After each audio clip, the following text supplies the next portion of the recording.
The red eyes at 1 a.m. Strangely enough, my fascination with the unexplained didn't stem from fear, but from a naive curiosity. By the age of 9, I was captivated, listening to my parents read ghost stories by lamplight or huddled by the campfire at Girl Scouts, thrillingly chilled by tales of wandering spirits and eerie legends. I immersed myself in that world, yet never truly believed the boundary between this realm and the next was so thin. I never thought I would see a real spirit myself. Until that fateful night, I was 11 years old. Our family lived in an old craftsman-style house in the Brookside neighborhood of Kansas City, Missouri. Brookside was a beautiful place, with tree-lined streets and stately old homes. But that solemn exterior seemed to hide countless untold stories, countless spirits still lurking in the shadows. I was sure there were more than a few unseen guests residing there over the years. But the one who visited me that night was a relative. It was a Saturday evening, unnervingly normal. We, my parents, brother, sister, and I gathered around the dinner table, filled with laughter and lively chatter. Dinner was followed by an exciting game of Monopoly. The warmth and familiarity of that evening were a cruel contrast to the horror that awaited. My sister, Chloe, and I, she being much more easily frightened than I, went upstairs to our shared bedroom. The room was large, old, with peeling paint on the walls and floorboards that creaked with every step, holding an unnerving silence. We whispered childish stories, but an unsettling unease swelled within me. The air in the room grew heavy, as if an invisible presence was watching us from the darkness. And then, that something appeared. At the foot of my bed, about 6 feet in the air, a black mist began to gather. It wasn't ordinary mist. It swirled violently, like a miniature vortex forming from nothingness. An icy coldness spread, bone-chilling, not the usual chill of a late October night, but the piercing cold of a grave, of death itself. I lay there completely paralyzed. My entire body stiffened, unable to move, unable to breathe. Only my eyes were wide open, fixed on the swirling black mist. Then, slowly, horrifyingly, it began to take shape. It didn't just appear gradually. It coalesced into a defined form. A sharp chin, a gaunt jawline, an unnaturally high forehead. It was the shape of a head, but it wasn't a normal human head. And then, the eyes.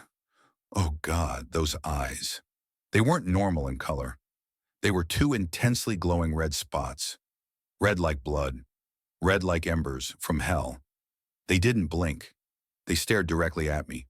Not just looking, but piercing through to my core. A gaze filled with pure hatred, anger, and a chilling desire to possess. I felt my chest tighten. My breath seemed frozen. My heart pounded, the sound echoing in the quiet room.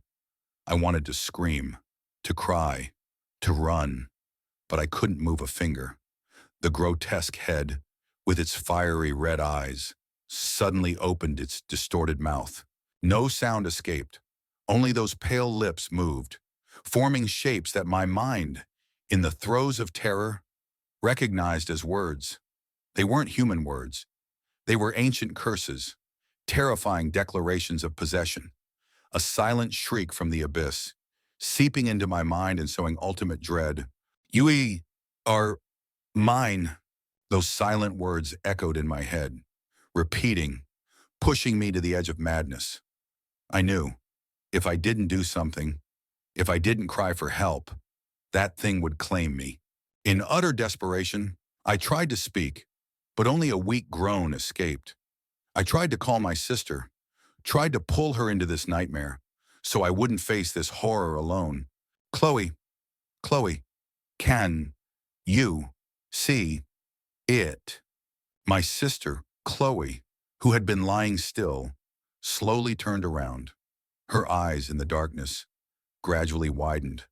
Her face slowly became visible in the faint moonlight, white as a sheet, utterly drained of color. Her eyes were fixed on the grotesque head hovering there. And then, the horror erupted. A high-pitched scream, tearing through the night, burst from Chloe's chest. A scream of absolute terror, of a young soul facing true evil. Wanate. Her scream released the pent-up terror in me. I screamed too, my cry mingling with hers, creating a horrifying symphony that echoed through the house. Our screams startled Mom and my brother. Urgent, chaotic footsteps pounded up the stairs. The bedroom door burst open. The sudden electric light flooded the room. My hands still shook as I flipped through the yellowed pages. Unfamiliar faces passed by. Then, I stopped. In an old black and white photo, faded with time, there was a man with features, identical to the grotesque head I had just seen, minus the haunting red eyes. That's him, I gasped, a mixture of shock and terror washing over me.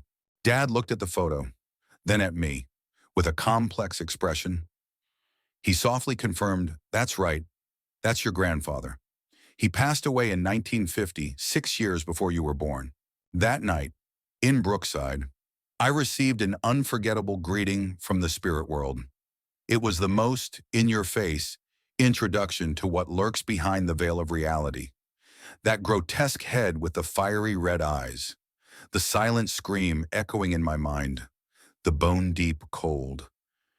They became an unyielding haunting. From then on, I wasn't just a child curious about ghost stories. I was living in one. This isn't just a story being retold. This is real-life haunting, a scar etched into my mind. And I know those encounters wouldn't stop there.